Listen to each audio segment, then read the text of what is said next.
Fala galera do sétimo ano, como vocês estão? Espero que estejam bem. Aqui quem fala é professor Dasley e neste vídeo de hoje queremos aqui discutir com vocês algumas questões relacionadas às atividades que propomos para vocês na semana anterior acerca dos nossos estudos sobre potenciação e raiz quadrada de números racionais, certo, galera? Lembrando que aqui a área do saber é matemática e o nível de ensino, sétimo ano do ensino fundamental. Iremos iniciar aí a nossa discussão, pessoal, a partir das questões propostas na plataforma Plural sobre potenciação de números racionais. Lembrando que estas questões elas foram aí propostas para vocês no dia 4/8, isto é, na terça-feira passada.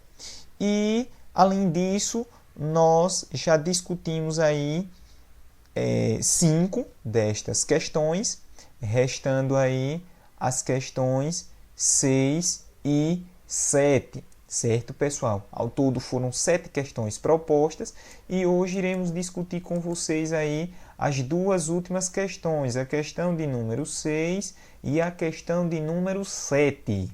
Vamos aí, pessoal, para as questões. Eu tenho aí a questão de número 6, lá da plataforma Plural, sobre potenciação de números racionais, que apresenta para nós a seguinte operação. Qual é o resultado de, entre parênteses, 1/2 elevado a menos 5? Percebam, pessoal, que neste caso eu tenho aí uma potenciação de um número racional, né? Vocês podem observar aí que a base é um número racional e, em particular, um número quebrado, né? 1/2. Ele não é um número inteiro, é puramente um número racional. E, além disso, nós temos aí um expoente negativo, certo, pessoal? Menos 5, expoente negativo. E aí, pelo que nós já discutimos aqui, né, lá na aula no Hangouts, na quarta-feira, no dia 5/8, nós vimos que todas as vezes que temos potenciação com expoente negativo, iremos aí nos valer de um recurso usado na questão da divisão de números racionais, que é justamente aquela questão do inverso, certo, pessoal? Então, neste caso, iremos justamente aplicar essa propriedade aí do inverso, que inclusive foi aí, né, indagada por uma das nossas colegas aí do sétimo ano, e justamente é o que faremos aqui. Percebam que nós temos o expoente negativo, menos 5. E temos aí a base, 1/2. O que é que nós faremos aí? Nós iremos pegar esse 1/2 elevado a menos 5 e, para facilitar as nossas contas, iremos usar aquela questão do inverso. Então, o que é que nós fazemos no inverso? No inverso, nós invertemos a base. Então, veja que eu tenho 1/2 e, ao aplicar a propriedade do inverso, eu passo a ter 2/1, certo, pessoal? 2/1, eu inverti a base. E quando eu inverto a base, isso me permite fazer também algo parecido no expoente, mas não no sentido de inverso, e sim no sentido de oposto. Então, o que era negativo vai ficar agora simplesmente positivo, certo, pessoal? E por fim, aí eu tenho 2/1 elevado a 5.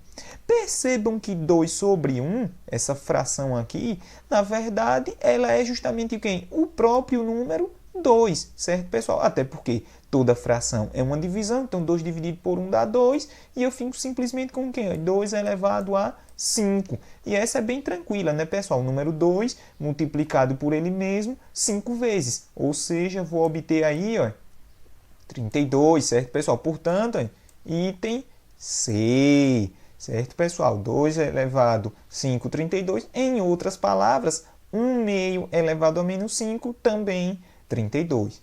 Indo para a última questão lá da plataforma, onde temos uma situação onde certo dia dois colegas de classe, Davi e Danilo, estavam discutindo sobre o conteúdo da última aula de matemática no WhatsApp.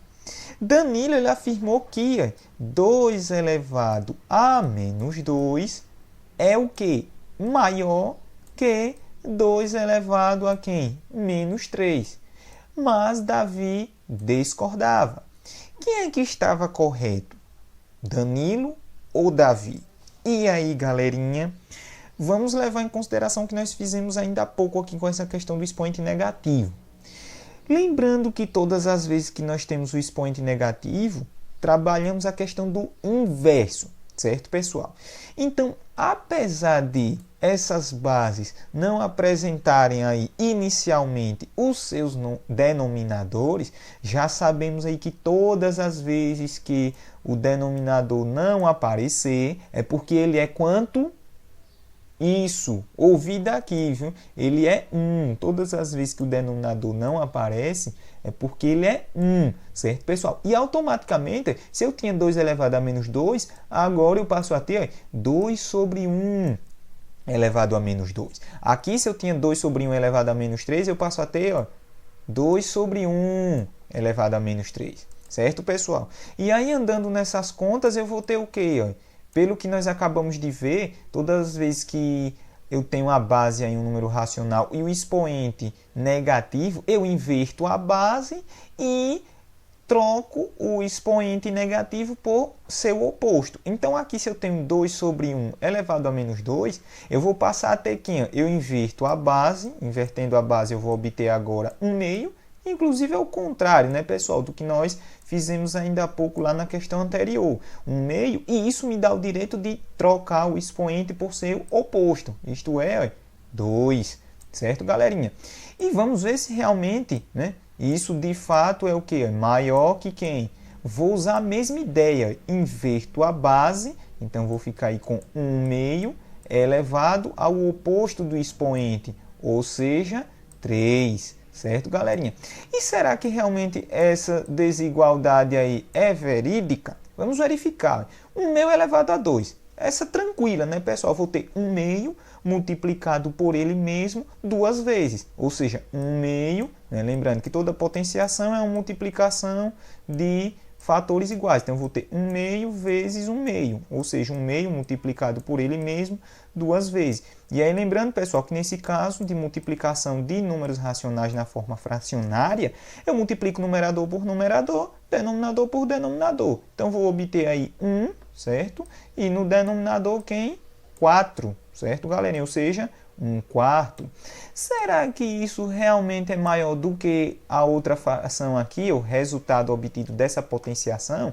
1 meio elevado a 3. Opa, eu já multipliquei 1 meio vezes 1 meio, já obtive 1 quarto. Se é elevado a 3, significa dizer que eu vou pegar esse 1 quarto, que é resultado de 1 meio vezes 1 meio, e vou agora multiplicar novamente por quem?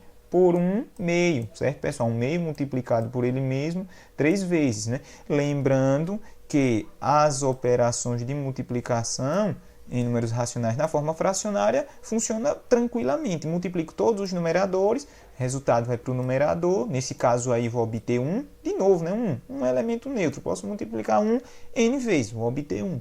E denominadores, 2 vezes 2, 4, 4 vezes 2, isso, muito bem, quem falou 8.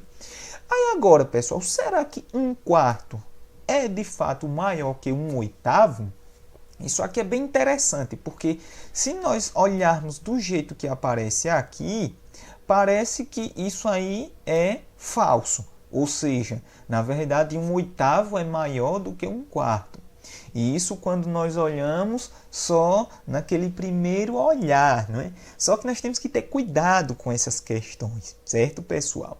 Nesse caso, inclusive, existe uma propriedade bem bacana dos números racionais, que aproveito essa questão para compartilhar com vocês, onde essa propriedade diz para nós o seguinte: todas as vezes que eu tenho uma fração, tenho duas frações, onde os numeradores são iguais, a maior será aquela que tem menor denominador, certo, pessoal? Isso é uma propriedade bacaninha que faz com que não necessitemos aí de ter que utilizar procedimentos tipo a redução ao mesmo denominador, que é aquela história do MMC, né? Ou a questão de encontrar frações equivalentes de mesmo denominador. Então, com essa propriedade eu não preciso nem fazer mais isso, porque ó, eu tenho um quarto e um oitavo. Os numeradores são iguais. Então, por essa propriedade, é como se fosse um contráriozinho, né? Um opostozinho. Todas as vezes que eu tenho números racionais na forma fracionária de mesmo numerador, a maior é aquela que tem o menor denominador. Inclusive, galera, só é contextualizar isso. Imagine que vocês têm uma pizza, ou seja, uma pizza inteira.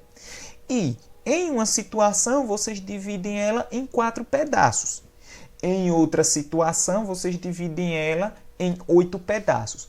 Qual é a situação em que o tamanho os tamanhos daqueles pedaços será o tamanho maior? Será que se eu pego uma pizza e divido ela em 4? Ou será que eu pegando uma pizza e dividindo ela em 8 fatias? Qual é a situação em que a fatia ela será maior? Dividir em 4 apenas para 4 pessoas ou dividir para 8 pessoas, aquele mesmo tamanho de pizza? Isso mesmo, né? Dividindo somente para 4 pessoas. Então, se eu pego essa pizza e divido somente para 4, o tamanho de cada fatia será maior do que o tamanho onde eu divido aquela mesma pizza para 8 pessoas. Portanto, né, de fato, isso aqui é verdadeiro. Ou seja, né, Danilo aí é quem disse algo correto. Certo, pessoal? Então, está aí, né, a finalização das discussões das questões de potenciação, lá da plataforma plural, do dia 4/8. Seguindo aí para as questões propostas do livro didático de vocês, né, livro didático 2, capítulo 1, página 23, sobre raiz quadrada exata de números racionais, né, que foram apresentadas para vocês na quinta-feira anterior, temos aí, né, duas questões, né, 39 e 40. A 39 apresenta para nós a efetue. E, por exemplo, eu tenho aqui a raiz quadrada de 36/64 avos. Bem tranquilo, né, pessoal? Porque aí, nessa situação, basta eu fazer o quê? Basta eu distribuir o radical para o numerador. Então, eu fico aí com raiz quadrada de 36, certo? Sobre raiz quadrada de 64, conforme estudamos aí, né, lá naquele vídeo que inclusive até o Pato Donald apareceu, né? Pensando lá que raízes quadradas eram árvores que tinham raízes tipo quadrado, né, pessoal? E aqui o que é que acontece? Eu tenho uma raiz quadrada de 36, que eu sei que é quanto? Isso mesmo, ouvi daqui, 6. E raiz de 64, que é quanto? Isso, 8, né? Então tem um quê? 6 oitavos. Como a questão não pede para simplificarmos, então automaticamente chegando aqui, já finalizamos a nossa conta, certo, pessoal? Se a questão pedisse para simplificar, então realmente seria necessário simplificar. Nesse item B, veja que eu tenho aí mais 0,04. Certo, pessoal? Nesse caso, é como eu apresentei para vocês. É interessante que antes de querermos aí estipular valores para essa raiz quadrada de um número racional na forma decimal, transformemos esse número racional decimal em número racional fracionário. E aí, pessoal, fazendo essa transformação, certo? Lembrando que eu não posso esquecer do sinalzinho de mais aí, né? Então, fazendo essa transformação, lembram que no numerador escreveremos esse número sem a vírgula. Se eu escrevo esse número aí sem a vírgula, eu vou obter quem? Eu vou obter 0,04, né? 0,04. Em outras palavras, simplesmente quem? Simplesmente o número 4. Então não precisa nem colocar mais esses zeros, certo? Eu posso escrever 4, 004 ou 04, a mesma coisa que 4. No denominador, sempre eu inicio, né? Aquela história lá do denominador 100, 10, 1000 e por aí vai. Denominador sempre eu inicio com 1, seguido de tantos zeros, quantas forem a quantidade de casas decimais. Se eu tenho duas casas decimais, ó, 2 zeros, certo? Então, eu vou obter aí 4 centésimos, ou 4 sobre 100. Nesse caso aí, de novo, né, pessoal? Distribuo o radical para o numerador, raiz quadrada de 4, né? Eu vou obter aí no numerador raiz quadrada de 4, E no denominador vou obter o quê? A raiz quadrada de 100, certo, pessoal? Fazendo essas contas aí, eu vou obter o quê? Raiz quadrada de 4 é quem? 2, né? Isso, bem trivial. Raiz quadrada de 100, quanto é? 10, certo, pessoal? Ou seja, 2 décimos. Se eu quiser transformar em número decimal, posso dividir isso aí. 2 dividido por 10, né? Vou obter aí 0,2. É aquela história, escrevo 2 e agora desloco a vírgula, a quantidade de casas decimais para a esquerda de acordo com a quantidade de zeros. Sempre a vírgula estando à direita do número. Então, se a vírgula estava aqui, né? 2, uma casa decimal, 1 zero, vem para cá. Então, é 0,2. E se eu multiplicar isso aqui por ele mesmo, 0,2 vezes 0,2, eu obter 0,04, certo, pessoal? Item C, a mesma coisa, né? Eu escrevo isso aí na forma de número fracionário, eu vou obter aí 25 sobre 100, né? 25 centésimos, né? E esse 25 centésimos, a mesma história, né? Distribuímos aí a raiz quadrada para o numerador e para o denominador. Se fizermos isso, raiz quadrada de 25, isso, 5. De 100, de novo, né? 10. Se dividirmos aí 5 por 10, né? Nos números racionais, vou obter quem é 0,5, certo, pessoal? Esse item D aí, ele tem uma particularidade. Observem que ele é um número negativo. E aí, pelo que nós estudamos aqui, não há como multiplicarmos um número por ele mesmo e o resultado ser negativo. Porque se nós multiplicarmos um número por ele mesmo, temos duas situações. Ou ele é positivo, e aí mais por mais dá mais, não dá menos.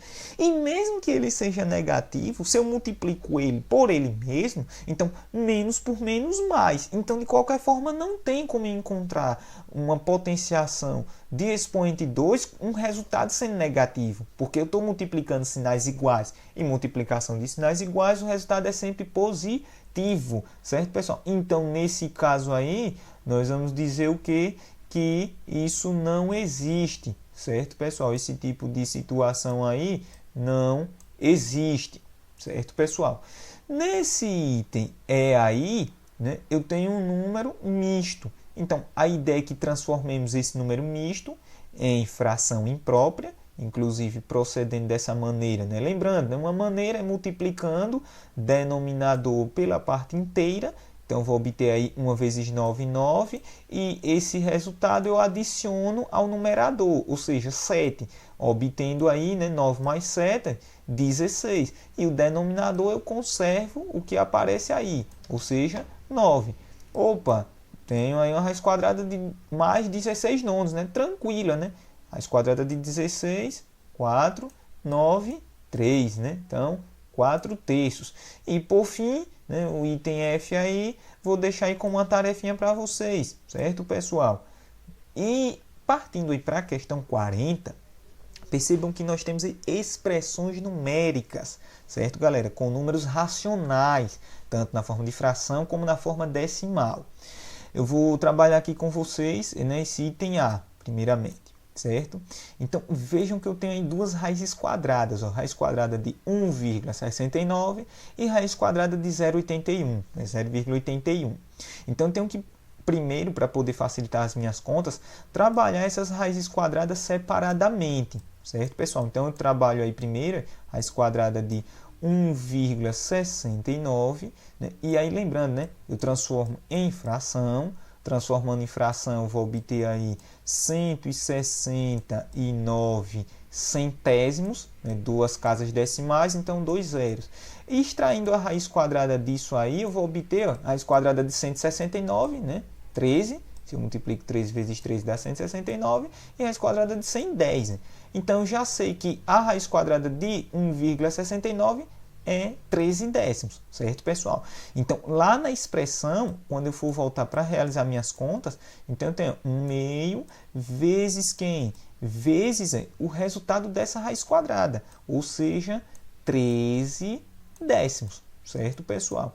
E aí, por fim, a expressão numérica aí, ela pega, ó, adiciona esse resultado desse produto de frações ao outro produto. 2/5 vezes quem? vezes essa raiz quadrada aí, que eu vou fazer também em separado, certo, pessoal? Raiz quadrada de quem? De 0,81 ou 81 centésimos. Lembrando, né, transformo aí em fração. Na transformação de fração eu escrevo o número sem a vírgula, ou seja, no numerador eu vou escrever 0,81, mas na verdade não precisa desse zero à esquerda, né? Sem a vírgula. Então, simplesmente 81. Se quisesse colocar 0,81 também não está problema. Denominador sempre inicio com 1, tantos zeros quantas forem a quantidade de casas decimais. Eu tenho duas casas decimais, 2 zeros, ou seja, 81 centésimos. Lembrando, distribuo o radical para os dois. Então, raiz quadrada de 81, 9, e raiz quadrada de 100, 10. Ou seja, 9 décimos, certo? Então, já sei que o resultado desse aí vai ser quem? 9 décimos, certo, pessoal? E agora eu tenho expressão, né? Eu tenho soma e tenho multiplicações. Lá em expressões numéricas, o que é que nós resolvemos primeiro? Isso mesmo, né? Multiplicações. Então, eu multiplico primeiro essa parte aqui, certo? Multiplico essa parte aqui, né? Já que elas estão aí separadas por um sinal de mais, e depois que eu faço essas multiplicações é que eu adiciono os resultados. Multiplicação aqui tranquila, 1 vezes 13, né? Isso, né? 13, e 2 vezes 10, isso, 20, né? E esse resultado eu adiciono a quem? Vou adicionar a 2 vezes 9, isso, 18, e 5 vezes 10, isso, 50, né? E agora eu tenho aí soma de números racionais fracionários, né, pessoal? Cuidado com a grande pegadinha, não é simplesmente sair somando tudo, 18 mais 13, 20 mais 50. Eu tenho que levar em consideração se os denominadores são iguais ou diferentes. Nesse caso aí, eles são o quê? Isso, diferentes. Como são diferentes, então eu tenho que partir para o MMC, uma das alternativas, né? Então, se eu for calcular aí o MMC de 20 e 50, lembre, né, que eu uso aquele procedimento lá, né, 50 e 20, e faço a decomposição simultânea, né, decomposição em fatores primos simultânea desses dois denominadores, né? Lá do sexto ano, certo, galerinha? Ano passado. Divido por 2, né, eu vou obter aí 25 e vou obter aí 10, né? Divido por 2 novamente, vou obter 5 e vou obter 25, né? Porque 25 não pode ser dividido por 2, né? E o 10 aí, né, dividido por 2 dá 5. Agora sim eu divido por 5, obtendo 5 e 1, e por fim 5 de novo, né? Obtendo aí 1 e 1, ou seja, finalizando aí a minha decomposição. E multiplico isso aqui, 2 vezes 2, né? 4, 4 vezes 5, 20, 20 vezes 5, ouvi daqui, viu? 100, certo, pessoal? Então, vou obter aí 100 no denominador. E para os numeradores, eu faço aquela troca, né? Eu divido denominador por denominador, então eu faço primeiro a divisão, e o resultado dessa divisão eu multiplico pelos numeradores. Então, fazendo isso, 100 dividido por 20, isso, né? 5. 5 vezes 13, isso mesmo, 65, né, pessoal? Por fim, 100 dividido por 50, isso mesmo, né? 2. Multiplico aí 2 vezes 18, isso mesmo, né? 36. E aí, basta eu adicionar, né? 65 mais 36. Se eu fizer essa conta aí, 5 mais 6, isso, 11, né? Uma unidade vai uma dezena. 1 mais 6, 7, mais 3, 10, né? 101. E o denominador, ele permanece fixo, certo, galerinha? 100. Então, irei deixar como bônus aí para vocês treinarem o que discutimos aqui, tanto esse item F, lá da questão 39, como esse item B, da questão 40, de raiz quadrada. Lembrando que quaisquer dúvidas, temos aí, né, nossos plantões de dúvidas no Hangouts, né, nossas aulas ao vivo, e também temos lá na plataforma Plural a atividade de dúvidas, comentários e sugestões, onde vocês poderão entrar em contato conosco e assim esclarecerem as suas possíveis dúvidas. Certo, pessoal? Então, um abraço, estamos juntos nessa e até a próxima. Tchau, tchau!